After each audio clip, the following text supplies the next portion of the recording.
Hello everybody and welcome back to the channel. Apologies for no uploads in the last month, but don't worry, I think it averages out at almost 2 videos a week this coming month. Look at me go, I have free time again. Assignment season ends in like 2 weeks, and then it's just flat out uploads, which I cannot wait for. But anyway, let's talk about what I watched this month. I watched lots of good movies this month, so if you want to hear me just talk about all the great movies I watched and some absolute stinkers, then, keep watching and subscribe, please. And like the video, please. First of all, I watched Decision to Leave, Park Chan-wook's new film. It's an absolute masterpiece.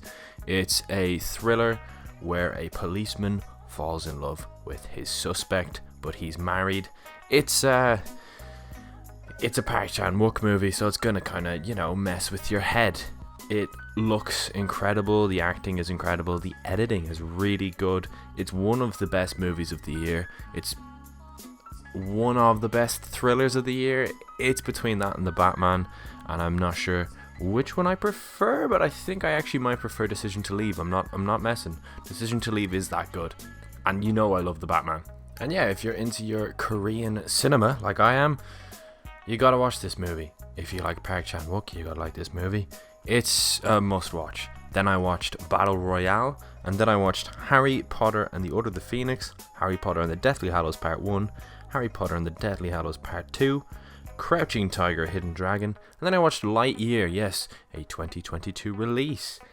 This movie kinda sucked.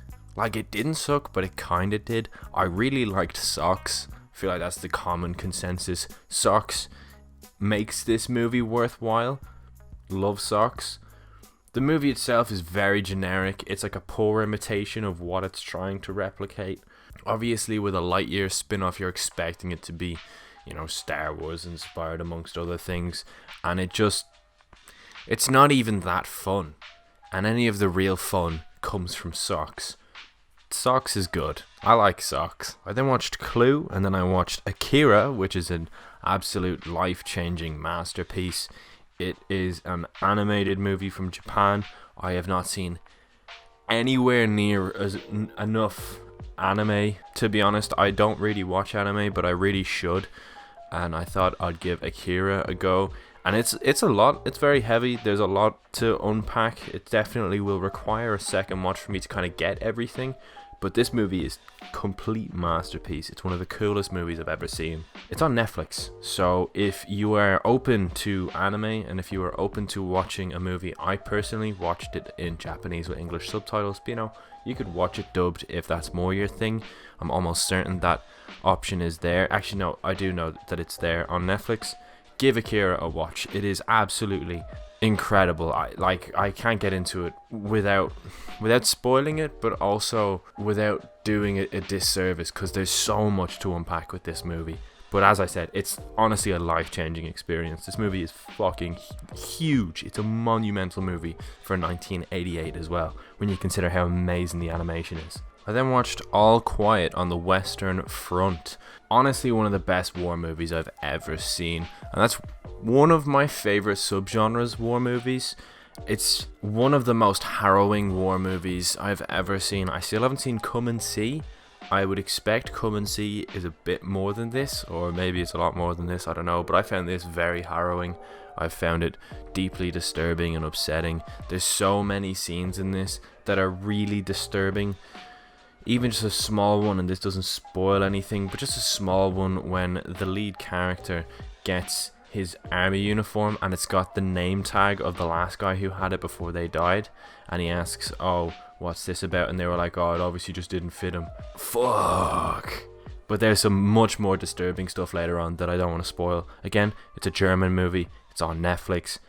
It's an absolute masterpiece. The scope of this is huge. It looks incredible, but it really makes you feel a certain way. I then watched The Sting, Seven Samurai, Black Swan, Goldfinger, and then I watched Batman Year One.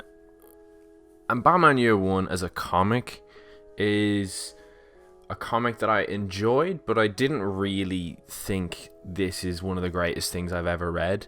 I get how monumental it is for building Batman's backstory, but I found the comic and maybe this is actually more of a compliment, but I found it too short. I wish it didn't end where it ended, or maybe I wish it just kind of fleshed out the Gordon character and like characters like Flass more. And then I watched this movie and I was like, the comic is actually really good, because this movie does an absolutely awful job. It literally copy and pastes the comic, but I don't want to...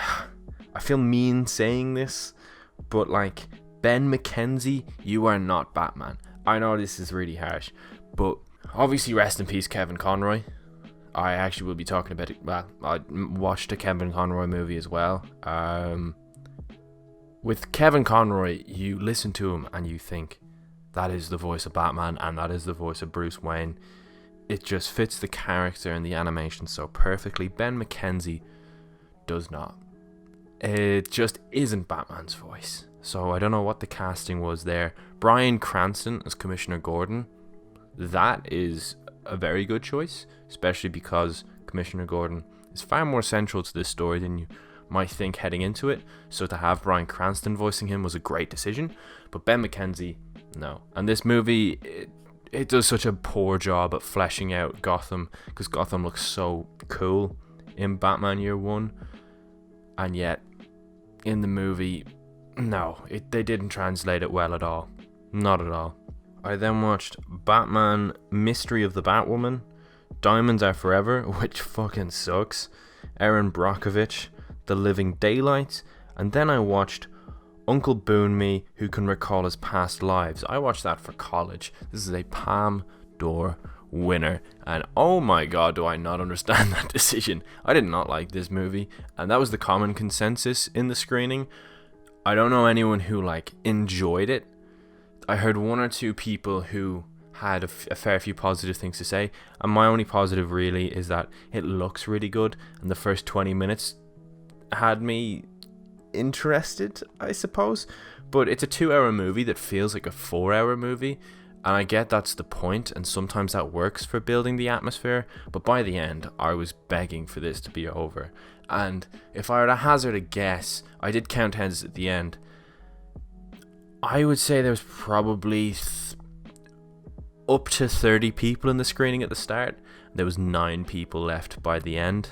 This movie obviously isn't for everyone, and I am not a person who this is for either, to be honest. It just is not my kind of movie. I just did not like it. I just didn't. I then watched Now You See Me and The Father, which is a masterpiece, and then I watched Poker Face. Yes! Russell Crowe's directorial debut, I believe.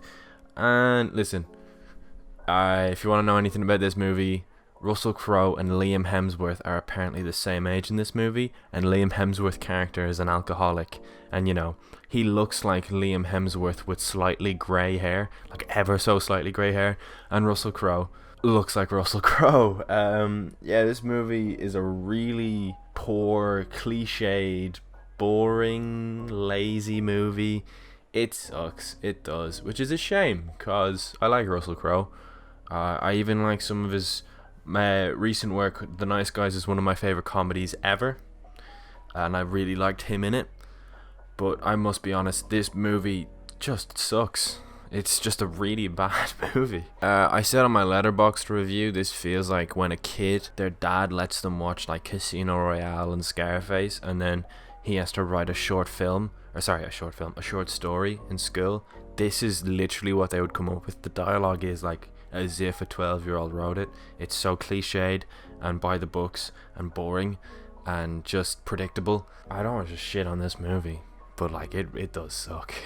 I then watched Santa with Muscles, and Lord knows I'm making a video on that, so you can wait until my video till I talk about that disaster class of a film. I then watched The Spy Who Loved Me, which is a really fun Bond film. I don't know if you notice, I'm watching a lot of Bond at the moment because I want to gear up for a Bond ranked in the future, but like I just want to kind of take the weight off future me when I have to watch loads of Bond movies to do the ranked, because just after that Friday the 13th ranked, it changed my outlook on film, so it did. The same thing, I do eventually want to do a Godzilla ranked, just because it's such a big fucking no pun intended, but it's such a fucking beast of a series that I want to kind of knock a few of them out early, so that the workload is less for me later, and that's exactly what I'm doing here with the Bond movies. Anyway, The Spy Who Loved Me, I really enjoyed it. I thought heading into this that Roger Moore only had bad movies in Bond. To be honest, I had only seen Moonraker, so there was literally no right for me to have that opinion. But yeah, no, I was so wrong. This movie is so fun. It's got so many iconic stuff. That scene at the end of the ski chase, the submarine car, Jaws, Roger Moore in this movie in general, the soundtrack, the villain's motives and his bass are really cool. I found him kind of forgettable, but his motives and his fucking underwater bass, love it. Yeah, this is a lot of fun. It is. It's a lot of fun. And I've finished off the month. Here's a spoiler for you guys by watching Die Hard 2, because one of the videos coming out this month will be a Die Hard ranked. Oh, my curtain's broken and it makes funny noises. Actually, it's a blind, not a curtain. Excuse me. Yeah, Die Hard 2. I really wasn't excited for this, to be honest, because I had only heard that it's not a great sequel. It's a good sequel, and like good movies that aren't great aren't really what I like go out of my way to watch, especially having seen 1 and 3, which I loved both of them. But hey, this is a good movie. I'm not going to go into too much because I'm obviously doing a video on the Die Hard franchise, but yeah, it's a bit slowly paced and they could definitely shave a few minutes off it, but it is a fun sequel, no doubt. I actually enjoyed this 100%. Now, thank you so much for watching, guys. Please subscribe if you haven't already. Yeah, so just a little bit for the subscribers here. We got Santa with Muscles, we've got Die Hard ranked, we've got my bottom 5 of the year. It's going to be a bottom 5, and then either top 5 or top 10 of the year.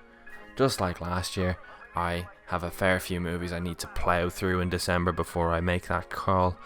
Last year I left it very late, but my bottom 5 is probably set in stone, because as I said, I don't go out of my way to watch bad movies unless I'm like specifically making a video on them, or if someone's put it on.